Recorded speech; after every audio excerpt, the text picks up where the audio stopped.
Do you have any idea of where your money should actually be invested? Without a simple plan, you could be wasting away thousands of dollars every single year and honestly really hurting your financial goals. Deciding which accounts to actually invest in is just as big of a decision as it is to decide which to actually hold within the account itself. There are right and wrong accounts to invest in depending on a couple criteria. It really comes down to two major things. The first one being, what is your current salary and what's your growth potential within that current job position? And the second one being, what are the goals for the money you're saving on a month-to-month basis? Without an intentional plan on where to save that money, you could be wasting away thousands of dollars every month without even knowing it. So let's talk about financial goals. Financial goals is basically the term of, what are you wanting to use your money for that you're stashing away? Are you using it for your kids' education? Are you using it for your own education? Are you looking to purchase a new car, saving for that first home? Depending on that goal, you really need to consider liquidity and how fast you can move money, because it's going to look different if you're saving for retirement versus if you're saving for a car within the next couple of years, or that next family vacation that you might be looking for in 6 months. Next, let's look at what your personal income is, because that will really change on what accounts you're actually contributing into. So for starters, does an RSP make sense? Well, sure, depending what your salary is. Anything under $50,000, it probably doesn't make sense to contribute into your RSP, because anything over $50,000, you're getting a 20% tax return, if not more, on your contributions.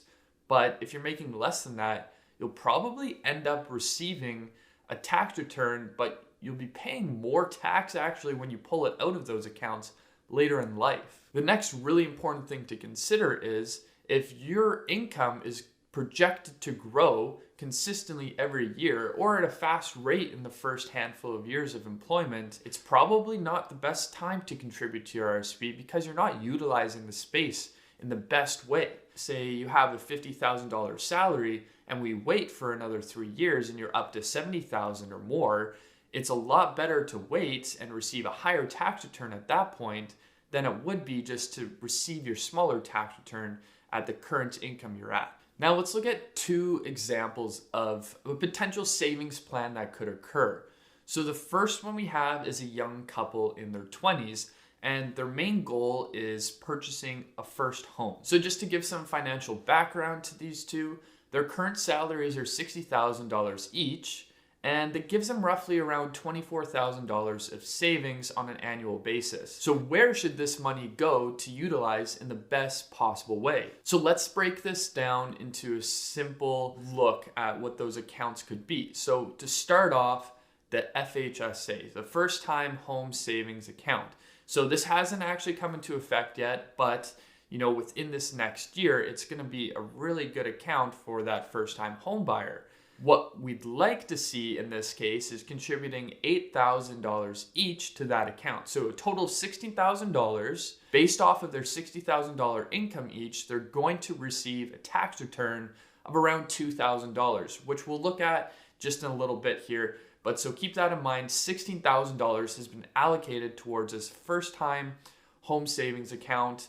For those who haven't seen our other video, it's basically the idea of putting money in, getting a tax return, and then when you take the money out of that account, it is completely tax-free. The next place I would look at putting their savings is into a TFSA.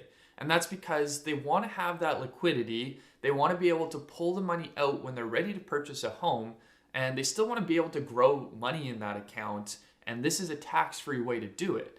So they're putting in $8,000 total between the two of them, and they're able to invest this and have it ready for them when they're ready to withdraw and purchase that home. So let's return back to that tax return that they would be receiving based off of the contributions to the FHSA.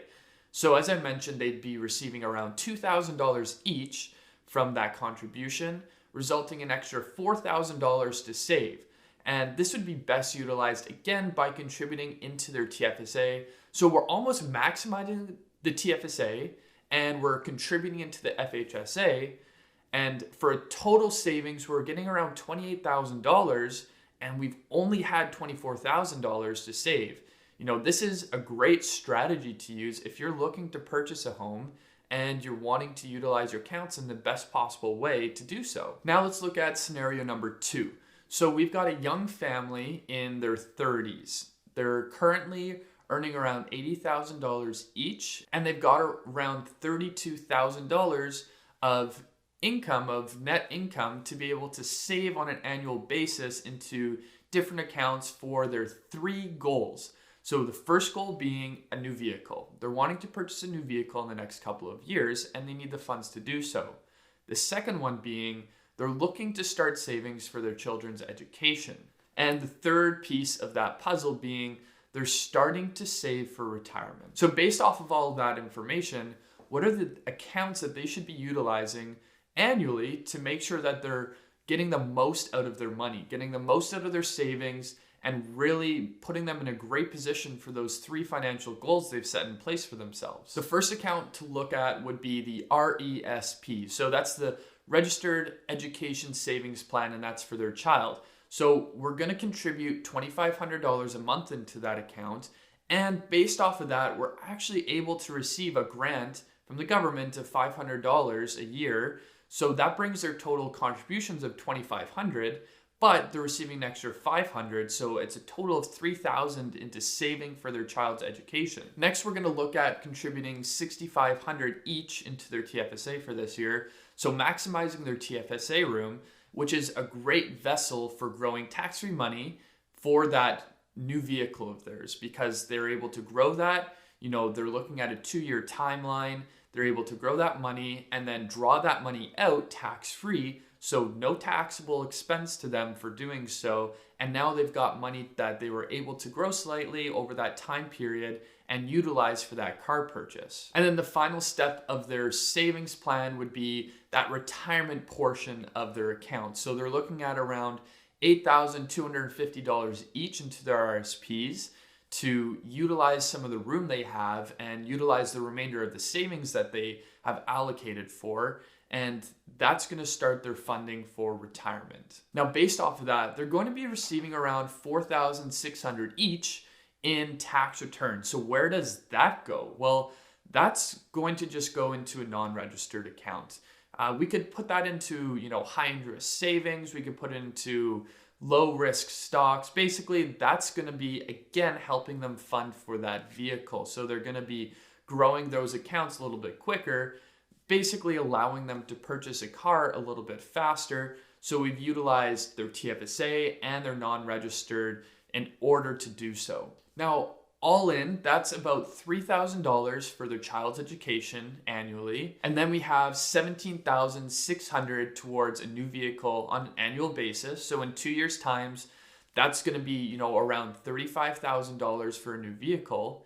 And then finally, we've got $16,500 that is being saved towards their retirement goals and their retirement plans, looking into the future. Now, looking at the full scope of it all, they had $32,000 to save, and they've been able to utilize that in the right way, which actually led them to save $37,100 just through simple planning on what accounts to utilize. Now, that is so important and so interesting to see that a simple account can change how much you actually are using and utilizing to put you on the right track for your goals. Are you looking for a strategy to maximize your wealth at every stage of life? Well, go check out our masterclass. We have hundreds of videos and content on a lot of different things, ranging from credit cards to saving for retirement to choosing a financial planner. Those are all such important steps that every person needs to make in their financial world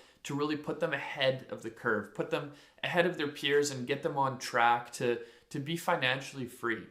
If you just look down in our link below, you'll see that we've got a $100 discount for you for our course. Feel free to take advantage of that and start getting your plan on track, start getting your financial goals and freedom on track.